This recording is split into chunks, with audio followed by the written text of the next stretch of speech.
Sobat calon guru semuanya, setelah terlaksana piloting PPG tahap 1, piloting PPG tahap 2 dan juga pelaksanaan PPG guru tertentu tahun 2024, rencananya Kemdikbudristek akan kembali menggelar seleksi administrasi PPG 2024 yang nanti akan digunakan sebagai data untuk nanti diikutsertakan pada PPG bagi guru tertentu tahun 2025. Ya, benar, untuk seleksi administrasi di sini nanti adalah melalui pemutakhiran data calon peserta PPG yang ada di Dapodik, Verval PTK dan juga di Info GTK.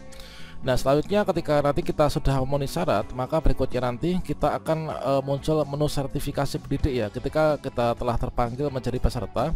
Dan pada video ini kita akan memberikan update informasi terbaru, yaitu ada 8 data yang wajib dimutakhirkan oleh guru dan juga kepala sekolah agar diundang seleksi administrasi PPG 2024. Nah, seperti apa contoh data yang sudah benar dan dipastikan nanti bisa diundang seleksi administrasi PPG Daljab 2024? Silahkan simak video ini sampai selesai. Namun sebelum kita lanjutkan, perlu saya ingatkan, bagi teman-teman yang mungkin baru pertama kali menemukan channel Calon Guru ini, silakan klik tombol subscribe-nya, dan aktifkan notifikasi loncengnya, sehingga jika Calon Guru menyajikan update informasi terbaru, kalian tidak akan ketinggalan informasi. Baiklah sobat calon guru semuanya, berdasarkan dari paparan Kemdikbudristek tertanggal 9 Oktober 2024 kemarin terkait tentang sinkronisasi data pendidikan profesi guru, maka bagi Bapak Ibu guru dan juga kepala sekolah yang saat ini belum terpanggil PPG 2024, maka di sini nanti harus ikut seleksi administrasi. Ya, mana di sini ada 8 hal pada seleksi administrasi ini yang harus diperhatikan supaya teman-teman nanti itu terpanggil ya untuk seleksi administrasi pendaftaran PPG 2024 ini. Yang pertama yaitu nama. Teman-teman pastikan untuk namanya ya, inilah penulisan nama ini disesuaikan. Jadi nama itu harus sesuai dengan KTP ya, ini tanpa gelar akademik dan juga tanpa gelar keagamaan.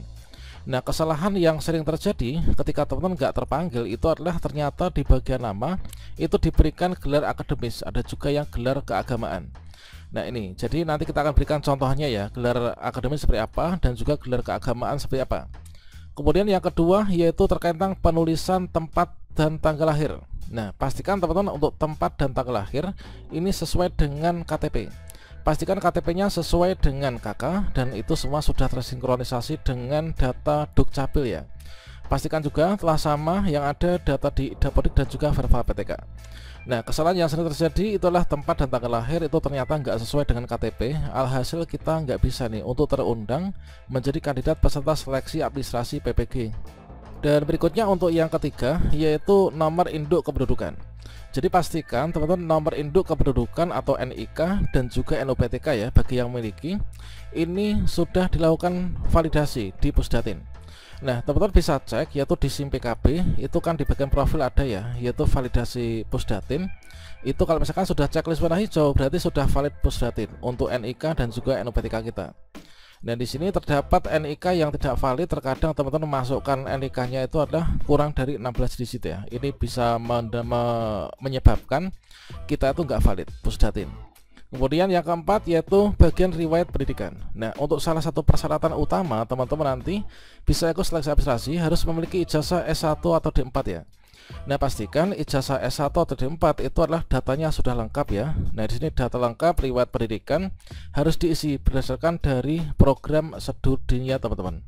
Nah, di sini meskipun nanti yang disediakan acuan untuk kita PPG itulah ijazah S1-nya. Kalau misalkan saya pastikan di bagian riwayat pendidikan itu kita lengkapi mulai dari riwayat pendidikan SD, SMP, SMA, kemudian hingga S1. Jadi riwayat pendidikan yang pernah kita tempuh itu kita tambahkan ya. Ini kita bisa menambahkan itu pada Dapodik maupun juga di SSO Dapodik di PTK data di kemdikbud.go.id. Untuk contohnya sudah kita bahas nih pada video sebelumnya. Kemudian untuk yang kelima yaitu pastikan teman-teman itu terdatanya itu hanya di satu sekolah saja ya. Nah, kalau misalkan teman-teman nyabang, ini pastikan yang satunya itu jangan diklaim sebagai sekolah induk juga ya. Nah, jadi terdata pada lebih dari satu sekolah. Ini jika teman-teman tercatat pada lebih dari satu sekolah, maka harus memilih salah satu, yaitu sebagai sekolah induknya. Jangan sampai ini semuanya kita klaim sebagai satmingkal. Nah, di sini yang sering terjadi teman-teman nggak terundang itu adalah dikarenakan masih terdapat guru yang terdaftar lebih dari satu sekolah induk ya. Kemudian untuk jenis PTK, nah di sini yang bisa ikut itulah jenis PTK-nya itu harus guru atau kepala sekolah. Jadi kalau misalkan kemarin teman-teman ada yang tanya ya, itu kepala sekolah swasta misalkan, apakah kepala sekolah itu bisa ikut PPG atau enggak? Apakah PPG itu hanya untuk guru? Jadi untuk PPG itu bisa diikuti oleh guru dan juga kepala sekolah ya. Nah, pastikan teman-teman jenis PTK-nya saat ini adalah Didapodik dan terbaca di Info GTK. Ini adalah sebagai guru ya, termasuk di SIM PKB juga. Pastikan jenis PTK kita guru, bisa juga kepala sekolah ini. Nah, yang menyebabkan nggak terundang itu ternyata masih banyak guru yang terdaftar sebagai tendik ya. Nah, ini bukan guru maupun juga bukan KS, ini nggak bisa terundang. Kemudian yang ketujuh yaitu berada pada satuan pendidikan formal. Nah, pastikan teman-teman di sini untuk induknya itu berada pada satuan pendidikan yang formal. Misalkan apa? PAUD, TK, SD, SMP, SMA, SMK gitu ya. Itulah pendidikan formal.